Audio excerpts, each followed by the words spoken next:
Bapak, Ibu, dan saudara-saudara sekalian, peserta forum grup diskusi kesehatan mental yang berbahagia.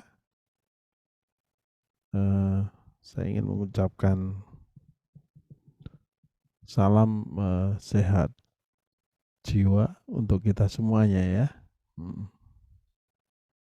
Dan pada kesempatan yang baik ini, saya ingin melanjutkan ya, menjawab pertanyaan-pertanyaan yang pada diskusi yang lalu belum terjawab.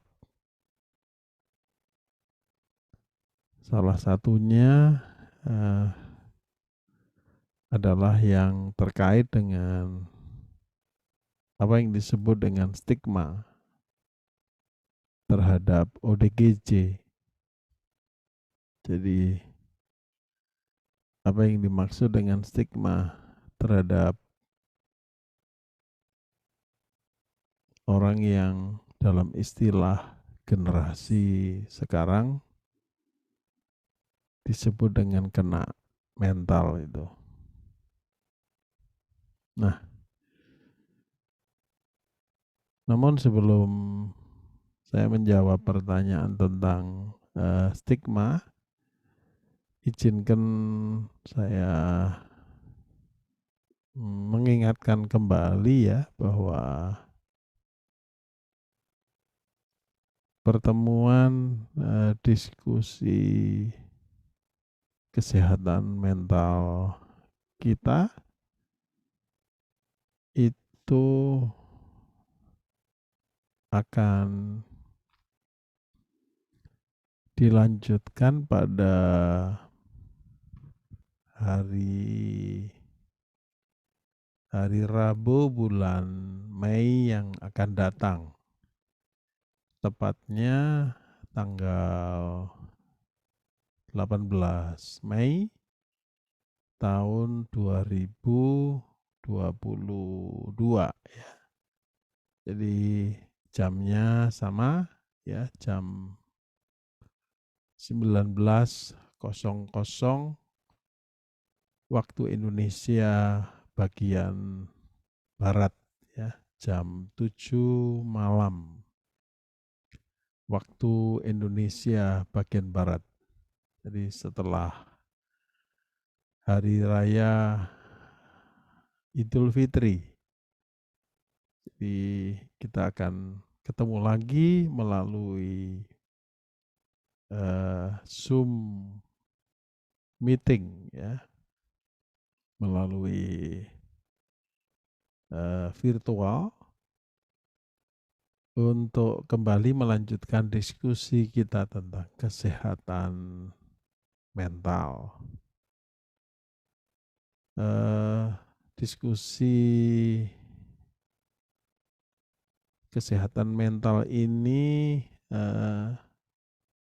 memang terbuka untuk umum. Jadi siapa saja di antara kita, baik apakah kita sebagai survivor, ya, apakah kita sebagai caregiver, ya, atau mungkin profesi-profesi lain, ya, ibu rumah tangga kah, bapak-bapak. Seperti yang lalu ada juga guru, ada juga para medis, ada psikolog, ya, ada juga akademisi, ada dosen, ada para medis, ada dokter, bahkan ada doktor ya ikut berkenan berdiskusi bersama-sama dengan kita. Karena itu silahkan bagi yang memang berkenan untuk bergabung kembali bisa mengisi Google Form yang tersedia di flyer. Dan perlu saya sampaikan juga karena kapasitas Zoom yang saya punya baru 100 ya. Jadi kalau nanti pesertanya sudah 100, mohon maaf bagi Bapak Ibu Saudara yang urutannya di atas 100, tentu tidak bisa kami bagikan link Zoom-nya ya. Jadi mohon maaf. Dan kalau nggak salah, ya terakhir saya membuka Google Form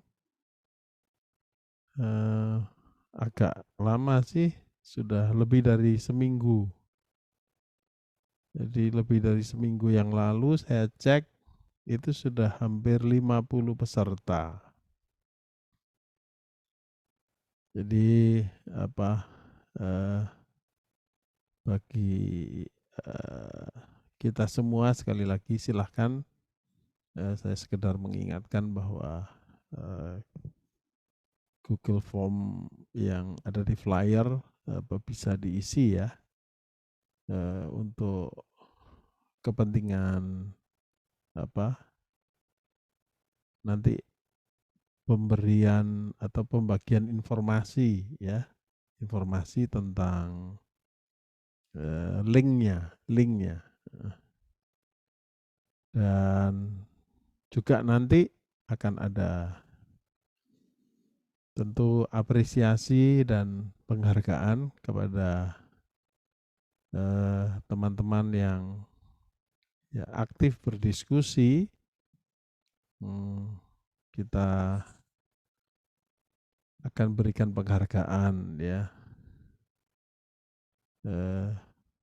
Kalau yang lalu biasanya kita berikan sebuah buku yang tentu kita pilihkan yang terkait dengan kesehatan mental dan juga ya bantuan atau pulsa ya untuk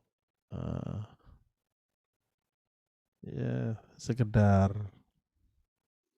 ya ucapan terima kasih ya dan penghargaan atau apresiasi kita kepada para peserta yang aktif ya. Jadi biasanya 3 yang aktif dan 7 yang akan kita undi untuk mendapatkan hadiah, baik pulsa maupun buku ya. Dan topik yang nanti kita akan bahas itu tentang mikrokosmos ya. Jadi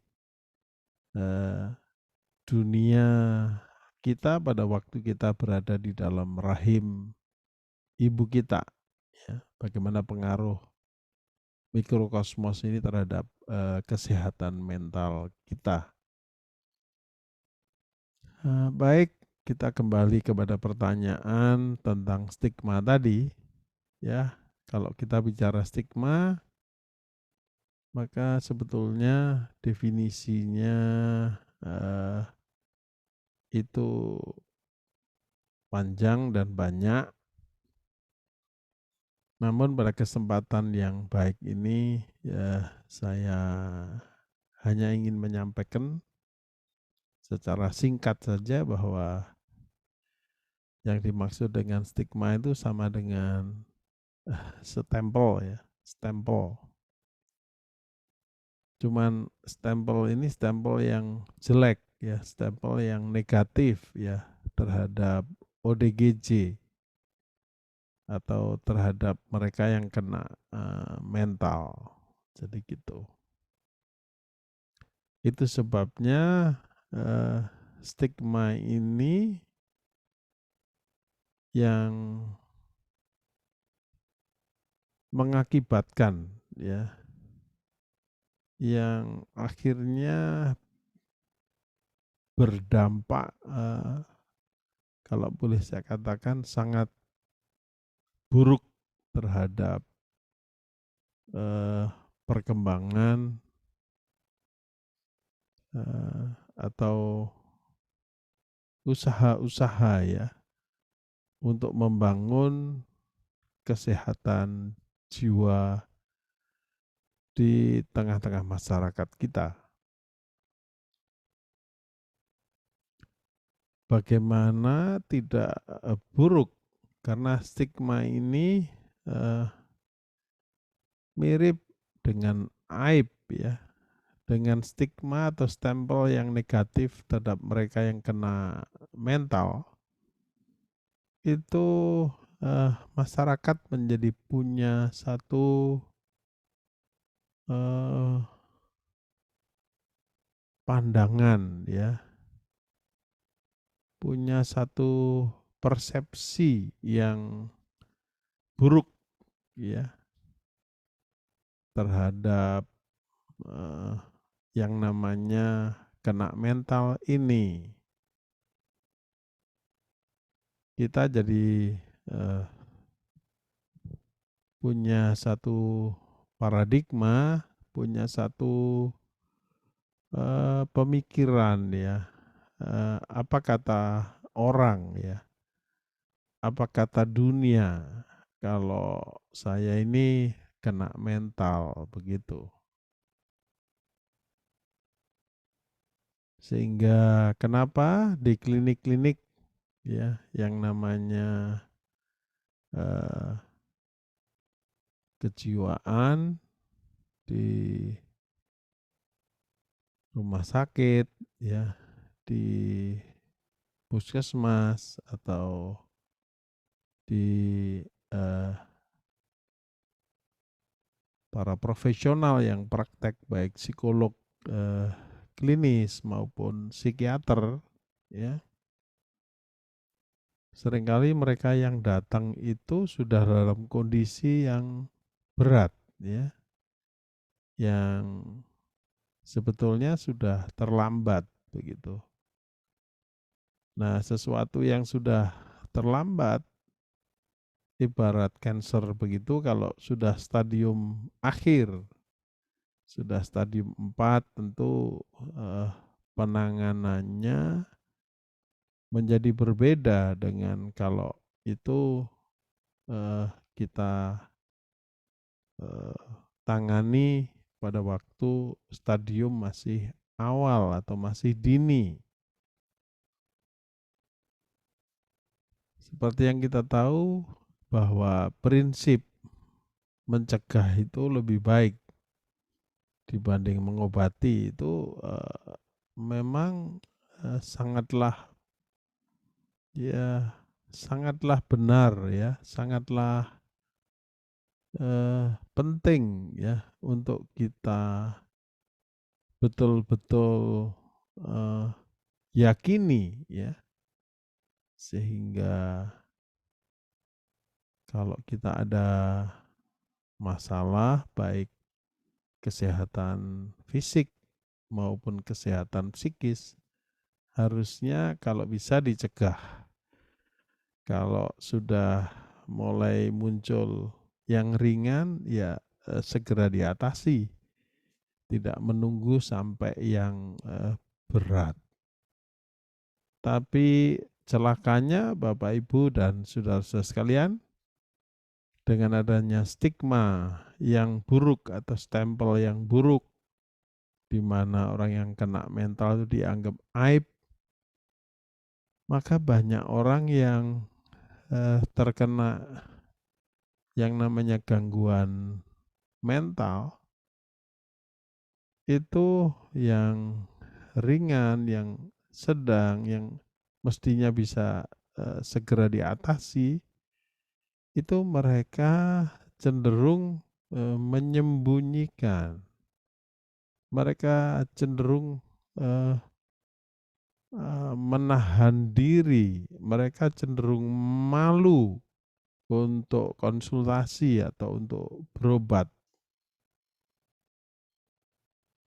Jadi itu sebabnya di awal tadi saya katakan stigma atau stempel yang negatif atau buruk terhadap mereka yang kena mental ini benar-benar ya membuat apa ya, hmm, dampak yang sangat buruk terhadap usaha-usaha membangun kesehatan mental gitu. Jadi karena itu stigma ini kita harus berantas. Kita harus melakukan destigmatisasi. Kita harus melakukan edukasi kepada siapapun bahwa kalau seseorang bisa kena sakit fisik, maka seseorang itu selain punya fisik juga punya psikis. Kalau seseorang itu punya raga, dia juga punya jiwa yang kalau raga itu bisa sakit, maka jiwanya juga bisa sakit. Dan tidak ada yang namanya orang itu pengen sakit. Tidak ada orang itu yang berharap, apalagi punya cita-cita sakit. Enggak. Sakit itu adalah sesuatu yang bisa saja terjadi kepada siapapun. Dan sakit itu bukan aib sama sekali. Sakit itu bukan karena mungkin ya kesalahan dalam arti dosa ya, atau mungkin kutukan gitu ya. Heeh, sehingga kita harus malu ya. Enggak. Jadi orang yang sakit enggak boleh malu. Orang yang sakit itu harus segera menyadari dan segera berikhtiar dan berusaha ya untuk mencari yang namanya solusi agar segera terbebas dari sakit itu, terbebas dari yang namanya gangguan itu, ya. Jadi orang yang sakit itu sama sekali berbeda dengan orang yang berbuat jahat.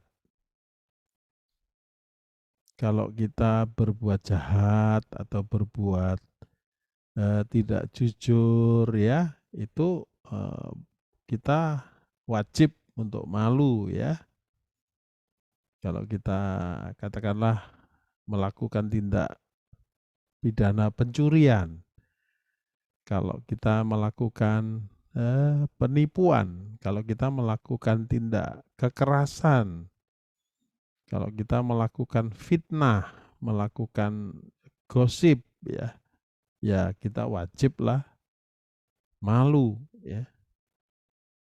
Tapi kalau kita sakit, kalau kita mengalami gangguan baik secara fisik maupun psikis, maka ya kadang bisa saja itu karena kita bergaya hidup yang salah. Tapi jangan lupa ada juga gangguan atau penyakit yang karena memang itu ada faktor yang namanya genetik ya. Ada faktor-faktor yang mungkin terkait pada waktu kita masih berada dalam kandungan ya. Jadi masalah kesehatan yang biasa yang tidak perlu kita malu. Jadi karena itu nanti kita akan diskusikan saudara-saudara bahwa yang namanya stigma itu harus kita lawan, stigma ini harus kita berantas ya, sehingga kalau kita mulai ada satu gejala-gejala tertentu ya yang ringan sekalipun kita sudah mulai berusaha ya, berusaha ya sesuai dengan tentu eh, kemampuan kita masing-masing ya, sesuai dengan sumber daya yang kita punya ya, kita berikhtiar semaksimal mungkin untuk mengatasi gangguan ini sedini mungkin, bukan terus malah disembunyikan, malu dan menunggu menjadi berat, dan kemudian kalau sudah berat baru kita berobat, itu terlambat ya. Sehingga kalaupun sembuh maka kita tidak bisa kembali pulih seperti sebelumnya, sehingga kita nggak lagi bisa berfungsi sebagaimana eh, seharusnya atau sebelumnya kita berfungsi. Yang rugi siapa? Ya tentu kita semua. Pertama-tama diri kita yang sakit, kedua keluarga kita, yang ketiga masyarakat kita juga rugi, dan jangan lupa bangsa dan negara ini juga rugi kalau ada di antara kita yang menunggu sakit berat, kemudian baru berobat, dan akhirnya menjadi kronis karena nggak bisa sembuh, nggak bisa pulih dengan baik. Demikian sedikit eh, ya penjelasan, dan mungkin melebar dengan contoh-contoh ya. Tapi pada intinya eh, arti dari stigma itu adalah sekali lagi stempel yang negatif terhadap yang namanya orang yang kena mental atau ODGJ atau orang dengan gangguan jiwa. Dan mengapa ada pasung, mengapa ada orang yang disembunyikan, dan lain sebagainya, itu akibat stigma ini. Kalau stigma ini diberantas, maka kita tidak akan ada yang namanya malu untuk berobat ya. Kita akan uh, memandang dengan cara yang objektif bahwa ini merupakan dinamika satu kehidupan di mana ada kalanya kita sehat, ada kalanya kita sakit, dan kalau kita sakit tentu kita harus segera untuk berobat agar bisa segera ditolong dan kita bisa kembali pulih seperti sebelum kita sakit ya. Saya rasa untuk kali ini eh, cukup sampai di sini dulu, Bapak Ibu dan saudara-saudara sekalian. Mudah-mudahan pertanyaan-pertanyaan yang lain bisa terjawab pada eh, kesempatan berikutnya. Jadi sekali lagi terima kasih atas perhatiannya, dan sampai ketemu nanti pada waktu kita berdiskusi di hari Rabu tanggal 18 Mei 2022 yang akan datang ya. Salam sehat jiwa untuk kita semua.